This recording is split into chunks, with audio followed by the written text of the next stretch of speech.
بسم الله الرحمن الرحيم الذين كفروا وصدوا عن سبيل الله أضل أعمالهم والذين آمنوا وعملوا الصالحات وآمنوا بما نزل على محمد وهو الحق من ربهم كفر عنهم سيئاتهم وأصلح بالهم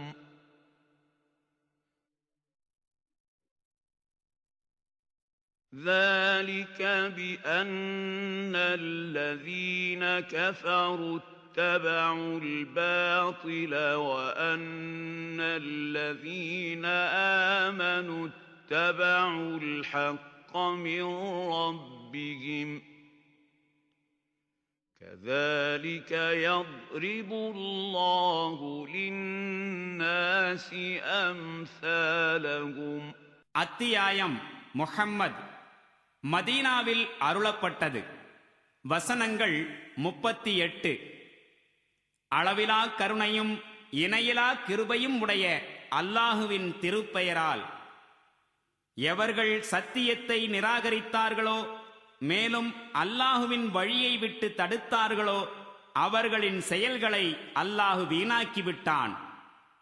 எவர்கள் இறை நம்பிக்கை கொண்டு நற்செயல்கள் செய்தார்களோ மேலும் முஹம்மதின் மீது இறக்கியருளப்பட்டதை அது முழுக்க முழுக்க அவர்களின் அதிபதியிடமிருந்து வந்த சத்தியமாகும் என்று ஏற்றுக்கொண்டார்களோ அவர்களின் தீமைகளை அல்லாஹு அவர்களை விட்டு களைந்து அவர்களின் நிலைமைகளை சீர்திருத்தி விட்டான்.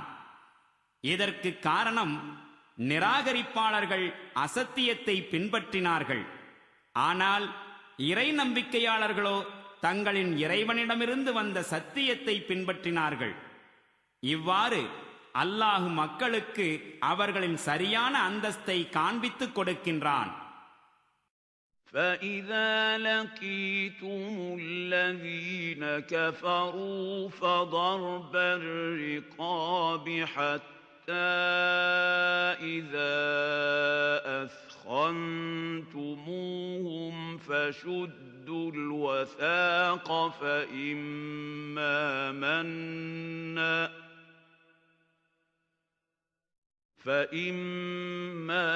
مَنًّا بَعْدُ وَإِمَّا فِدَاءً حَتَّى تَضَعَ الْحَرْبُ أَوْزَارَهَا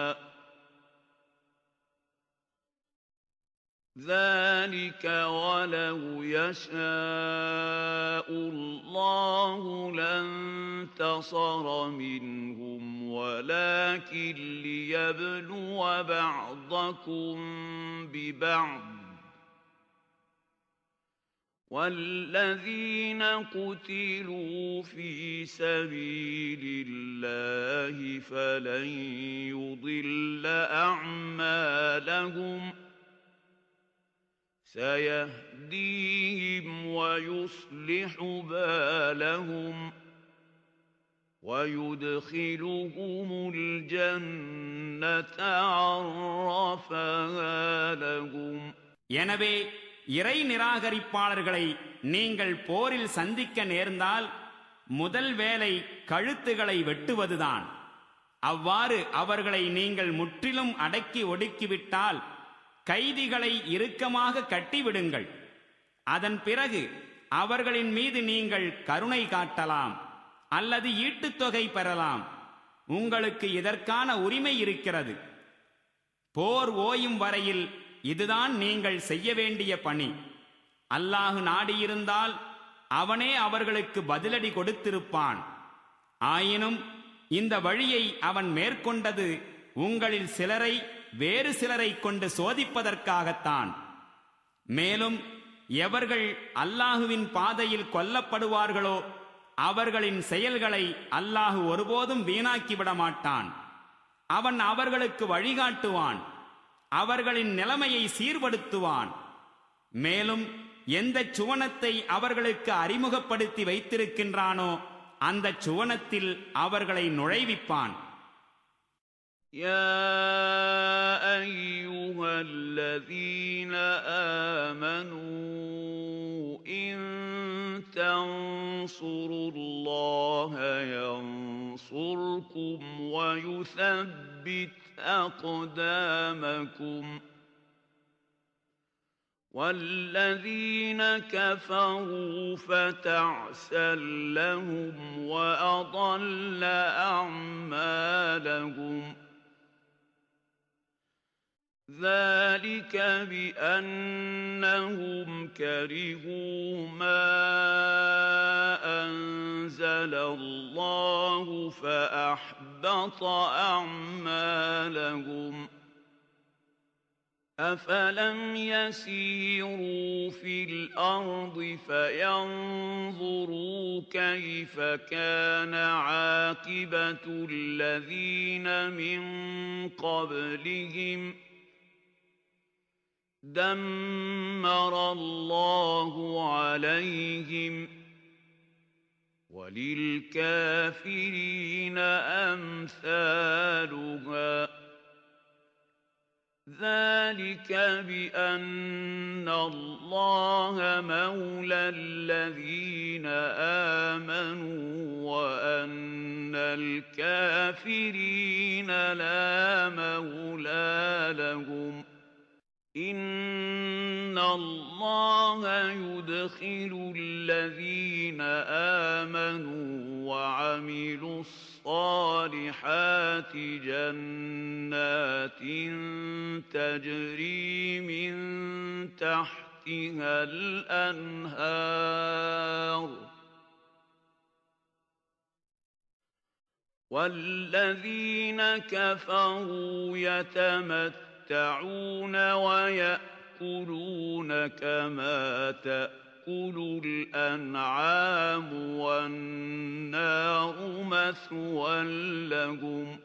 இறை நம்பிக்கை கொண்டவர்களே, நீங்கள் அல்லாஹ்வுக்கு உதவி புரிந்தால் அவன் உங்களுக்கு உதவி வழங்குவான், மேலும் உங்களின் பாதங்களை உறுதிப்படுத்துவான்.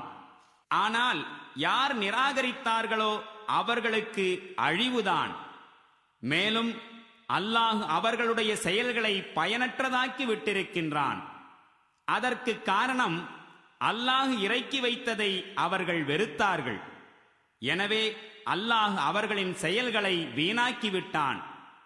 அவர்கள் பூமியில் சுற்றித்திருந்து அவர்களுக்கு முன்பு வாழ்ந்தவர்களின் கதி என்னவாயிற்று என்று பார்க்கவில்லையா?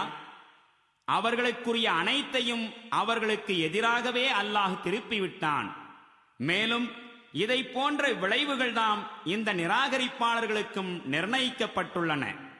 இதற்கு காரணம் நம்பிக்கையாளர்களுக்கு பாதுகாவலனாகவும் உதவி புரிபவனாகவும் அல்லாஹ் இருக்கின்றான் என்பதே. மேலும் நிராகரிப்பாளர்களுக்கு பாதுகாவலனும் உதவியாளனும் எவரும் இல்லை. இறை நம்பிக்கை கொண்டு நற்செயல்கள் புரிவோரை திண்ணமாக அல்லாஹ் சுவனங்களில் புகுத்துவான். அவற்றின் கீழே ஆறுகள் ஓடிக்கொண்டிருக்கும். மேலும் நிராகரிப்பாளர்கள் உலகில் சில நாள் வாழ்வின் சுவையை அனுபவித்துக் கொண்டிருக்கின்றார்கள். கால்நடைகளைப் போன்று உண்டு பருகிக் கொண்டிருக்கின்றார்கள். மேலும் அவர்கள் இறுதியில் சென்றடையும் இடம் நரகமாகும். وَكَأَيِّن مِّن قَرْيَةٍ هِيَ أَشَدُّ قُوَّةً مِّن قَرْيَتِكَ الَّتِي أَخْرَجَتْكَ أَهْلَكْنَاهُمْ فَلَا نَاصِرَ لَهُمْ أَفَمَنْ كَانَ عَلَى بَيِّنَةٍ مِّن رَّبِّهِ كَمَنْ زُيِّنَ لَهُ سُوءُ عَمَلِهِ وَاتَّبَعُوا أَهْوَاءَهُمْ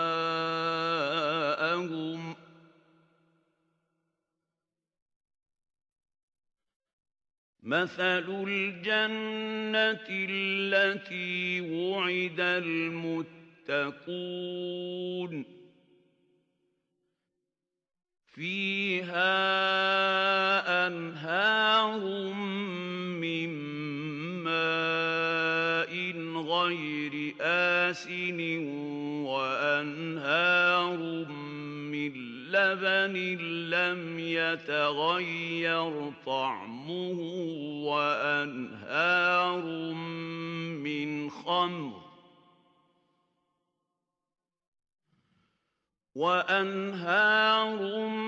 من خمر لذة للشاربين وأنهار من عسل مصفى ولهم فيها من كل الثمرات ومغفرة من ربهم كمن هو خالد في النار وسقوا ماء حميما فقطع أمعاءهم. நபியே, உம்மை வெளியேற்றிய உம்முடைய ஊரை விடவும் அதிக வலிமை கொண்ட எத்தனையோ ஊர்கள் இருந்திருக்கின்றன. அவற்றை நாம் அழித்து விட்டிருக்கின்றோம். பிறகு அவர்களை காப்பாற்றுபவர் யாரும் இருக்கவில்லை. தம் அதிபதியிடமிருந்து வந்த தெளிவான வழிகாட்டுதலில் இருப்பவர் எவர்களுக்கு தங்களின் தீய செயல்கள் அழகாக்கப்பட்டு தங்களின் மன இச்சைகளை பின்பற்றி வாழ்கின்றார்களோ அவர்களுக்கு சமமாக முடியுமா என்ன? இறையச்சமுள்ளவர்களுக்கு சுவனம் வாக்களிக்கப்பட்டிருக்கின்றது. அதன் மகத்துவம் இதுவே. அதில் தூய்மையான நீராறுகளும் சிறிதும் சுவை குன்றாத பாலாறுகளும் குடிப்பவர்களுக்கு சுவையூட்டும் மது ஆறுகளும் சுத்தமான தேனாறுகளும் ஓடிக்கொண்டிருக்கும். மேலும் அங்கே அவர்களுக்கு எல்லாவிதமான கனிகளும் இருக்கும். அவர்களின் இறைவனிடமிருந்து மன்னிப்பும் கிடைக்கும்.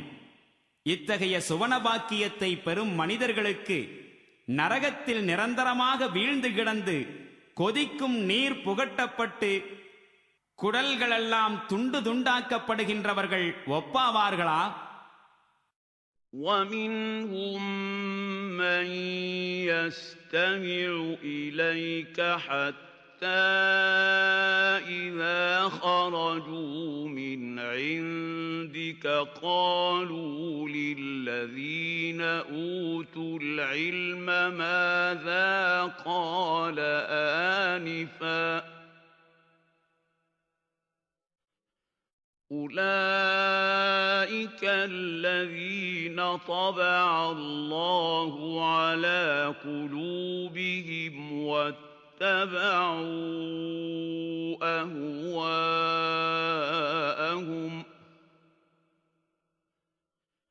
وَالَّذِينَ اهْتَدَوْا زَادَهُمْ هُدًى وَآتَاهُمْ تَقْوَاهُمْ فَهَلْ يَنظُرُونَ إِلَّا السَّاعَةَ أَن تَأْتِيَهُم بَغْتَةً فَقَدْ جَاءَ أَشْرَاطُهَا فَأَنَّى لَهُمْ إِذَا جَاءَتْهُمْ ذِكْرَاهُمْ. அவர்களில் சிலர் உமது பேச்சை காது கொடுத்து கேட்டுக்கொண்டிருக்கின்றார்கள். பிறகு உம்மை விட்டு வெளியே சென்றால் ஞானம் வழங்கப்பட்டவர்களிடம் கேட்கின்றார்கள், இவர் இப்போது என்ன சொன்னார்? இத்தகையோரின் உள்ளங்களில் அல்லாஹ் முத்திரையிட்டு விட்டான். மேலும் இவர்கள் தங்களின் மன இச்சைகளை பின்பற்றுவோராயிருக்கின்றனர்.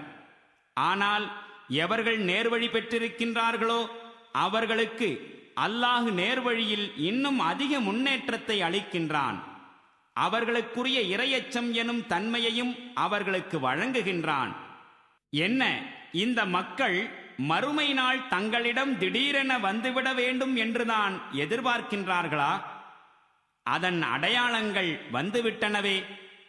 அந்நாளே அவர்களிடம் வந்துவிட்டால் அறிவுரையை ஏற்றுக்கொள்ள அவர்களுக்கு எந்த வாய்ப்புதான் எஞ்சியிருக்கப் போகிறது? فَاعْلَمْ أَنَّهُ لَا إِلَٰهَ إِلَّا اللَّهُ وَاسْتَغْفِرْ لِذَنبِكَ وَلِلْمُؤْمِنِينَ وَالْمُؤْمِنَاتِ وَاللَّهُ يَعْلَمُ مُتَقَلَّبَكُمْ وَمَثْوَاكُمْ. நபியே, நன்கு அறிந்து கொள்ளும், அல்லாஹுவை தவிர வணக்கத்திற்குரியவன் வேறெவரும் இல்லை. மேலும் உம் பிழைகளுக்காகவும் இறை நம்பிக்கை கொண்ட ஆண்கள் பெண்களுக்காகவும் மன்னிப்பு கேளும். அல்லாஹ் உங்கள் செயல்பாடுகளையும் அறிகிறான், உங்கள் தங்குமிடத்தையும் அறிகிறான். وَيَقُولُ الَّذِينَ آمَنُوا لَوْلَا نُزِّلَتْ سُورَةٌ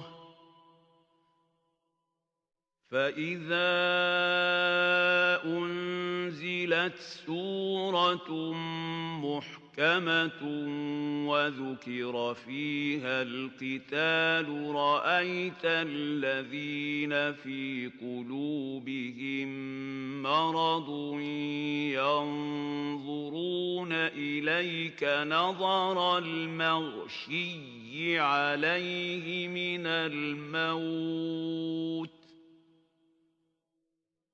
فَأَوْلَى لَهُمْ طَاعَةٌ وَقَوْلٌ مَّعْرُوفٌ فَإِذَا عَزَمَ الْأَمْرُ فَلَوْ صَدَقُوا اللَّهَ لَكَانَ خَيْرًا لَّهُمْ.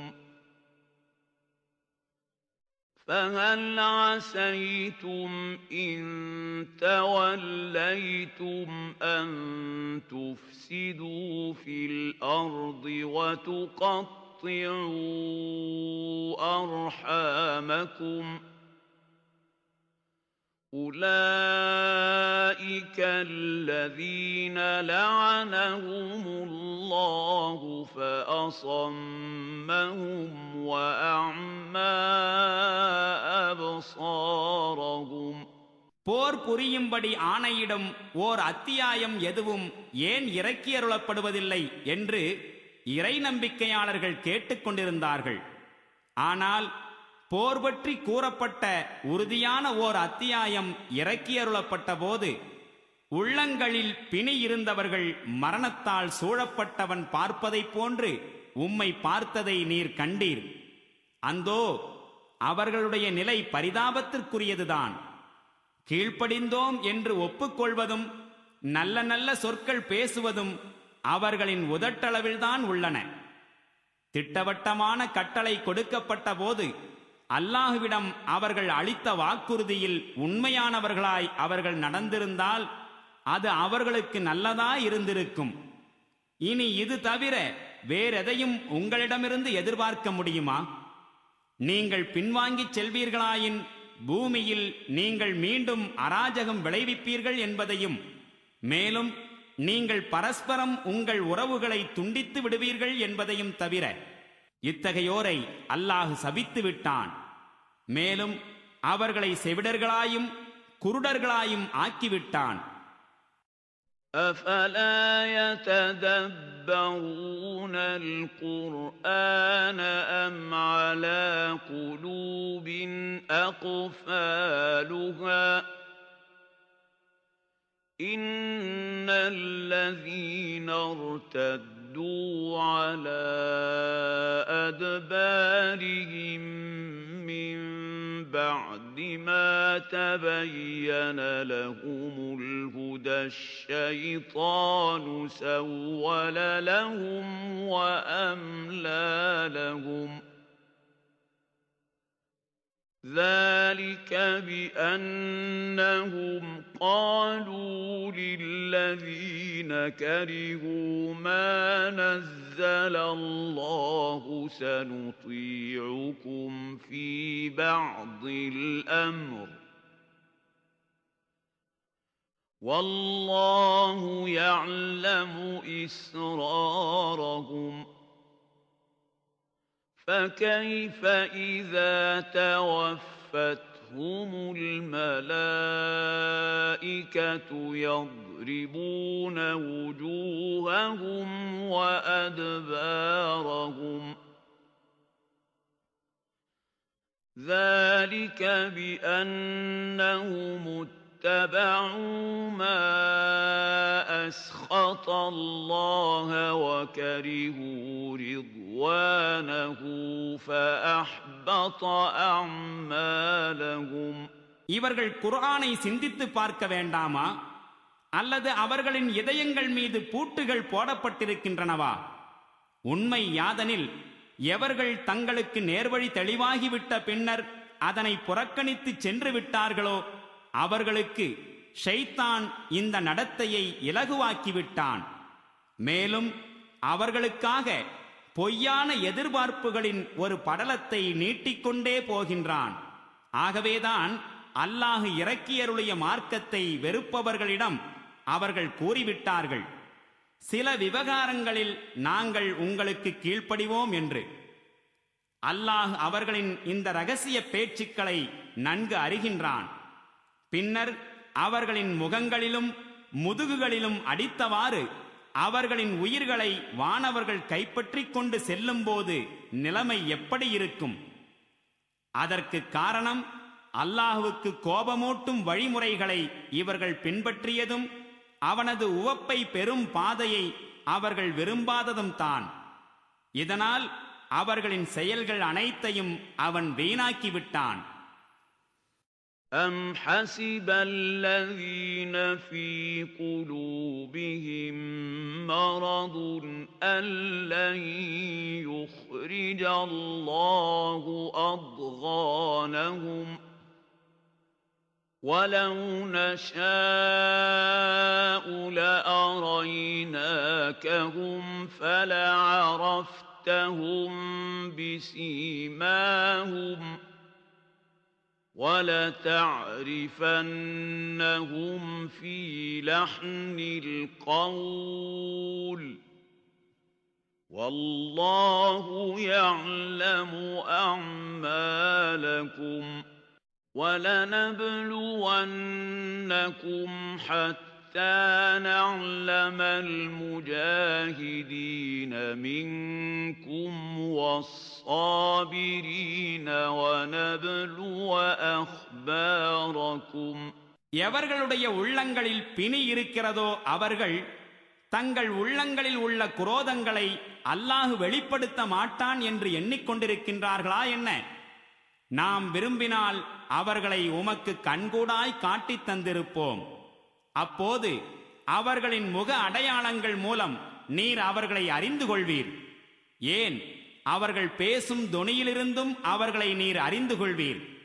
அல்லாஹ் உங்கள் அனைவரின் செயல்களையும் நன்கு அறிந்திருக்கின்றான். நாம் உங்களை நிச்சயமாக சோதனைக்குள்ளாக்குவோம்.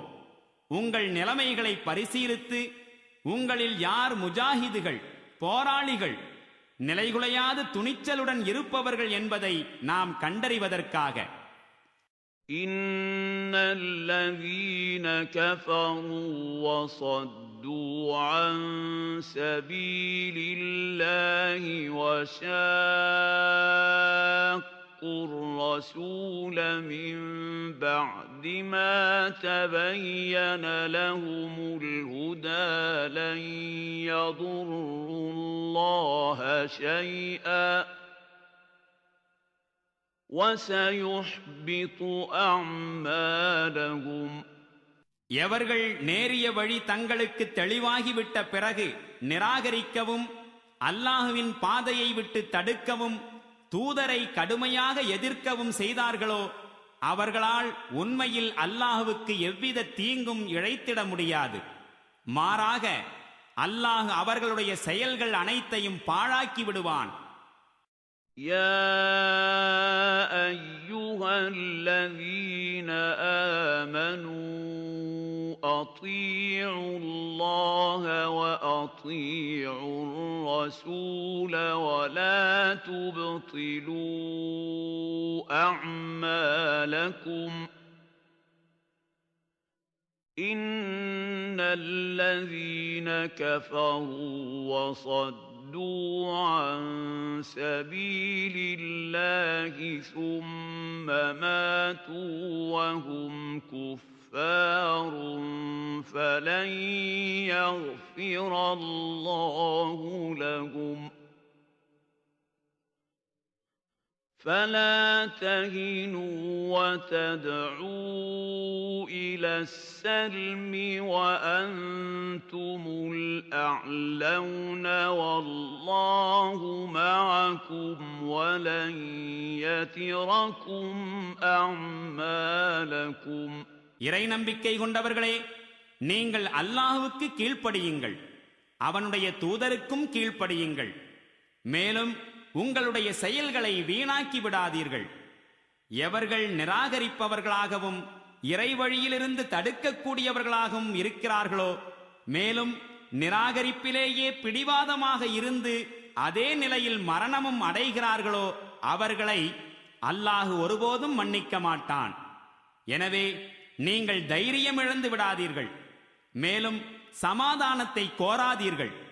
நீங்கள் தாம் வெற்றி பெறக்கூடியவர்கள். அல்லாஹ் உங்களுடன் இருக்கின்றான். மேலும் உங்கள் செயல்களை அவன் ஒருபோதும் வீணாக்க மாட்டான். இன்னமல் ஹயாத்துத் துன்யா லஇபுன் வலஹு وإن تؤمنوا وتتقوا يؤتكم أجوركم ولا يسألكم أموالكم إن يسألكموها فيحفكم تبخلوا ويخرج أضغانكم ها أنتم هؤلاء تدعون لتنفقوا في سبيل الله فمنكم من يبخل ومن يبخل فإنما يبخل عن نفسه